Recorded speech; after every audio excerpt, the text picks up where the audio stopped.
Hello guys, welcome to Tech Union YouTube channel. මම ඔයාලට කියලා දෙන්නම් ඔයගොල්ලෝ password එක වෙනස් කරන විදිහ මේ ගොඩක් කට්ටියට ඕන දෙයක්.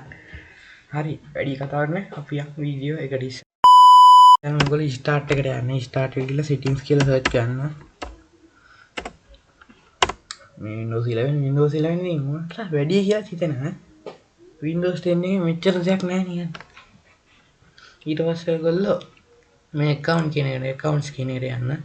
accounts එකෙන් sign in option එක කටහඬ ටිකක් අවුලදී ඊට password දෙන්න password එකක් මෙතනින් දාගන්න පුළුවන් මෙතනින් face recognition දාගන්න පුළුවන් fingerprint recognition දාගන්න පුළුවන් මෙතනින් pin එකක් දාන්න පුළුවන් මෙතනින් security key එකක් දාගන්න පුළුවන් මෙතනින් picture password එකක් දාන්න පුළුවන් මම මේ password කියන එක දෙන්නේ මෙතනින් ඔයාලට දැන් password එක දීලා තියෙනවා නම් ඔයාලට ඉස්සෙල්ලා password එකක් තිබ්බනම් මෙතනින් ඔයාලට මේ password එක දෙන්න වෙනවා. මගේ පරණ password එක දෙනවා. මෙතනින් ඔයාගේ අලුත් password එක දෙන්න ඕන.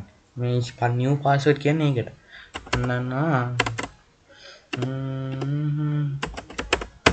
මම මේක දෙනවා. මේ මෙතනටත් ඒ password එක මෙන්න. ඒ password එකම දෙන්න ඕනේ.